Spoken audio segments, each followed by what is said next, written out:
Jeune fille de 21 ans, antécédent de toxicomanie. Du THC, certainement.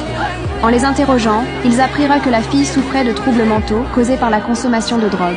Avant d'être amenée à l'hôpital cette fois-ci, elle avait de nouveau pris des substances. Voyant cela, David dut utiliser une menace pour contrôler ses émotions. Cette méthode fonctionna presque immédiatement. Si tu sors d'ici sans antibiotiques, ça te tuera. Si tu nous laisses une chance, on pourra te sauver la vie. Si vous me filez 3 mg d'hydromorphe. Disons 2.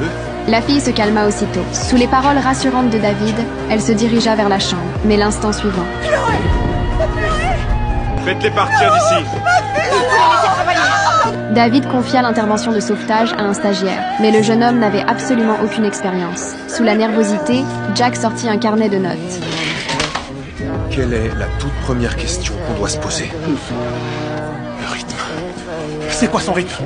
En l'examinant, Jack découvrit que son pouce était déjà arrêté. Heureusement, face à l'urgence, il ne perdit pas son sang-froid. Sous ses instructions, la réanimation se déroulait de manière ordonnée. Mais le pire, c'est que la fille ne réagissait toujours pas. Ça fait 24 minutes, il faut déclarer le décès. Non.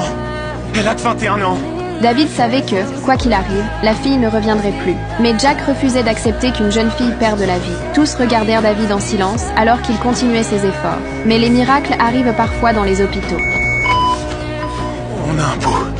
Jack espérait obtenir les félicitations de David, mais celui-ci n'afficha aucune joie. Il savait exactement ce que cela signifiait.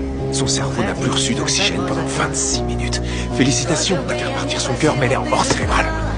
La fille que Jack avait sauvée allait rester dans un état végétatif. En apprenant la vérité, Jack comprit que parfois, vivre pouvait être pire que mourir. Tu débarques ici frais et dispo, la fleur au fusil, prêt à sauver des vies, mais tout ce que t'as réussi à sauver, c'est un corps en mort cérébrale. Il va y avoir des répercussions catastrophiques sur la famille de Chloé.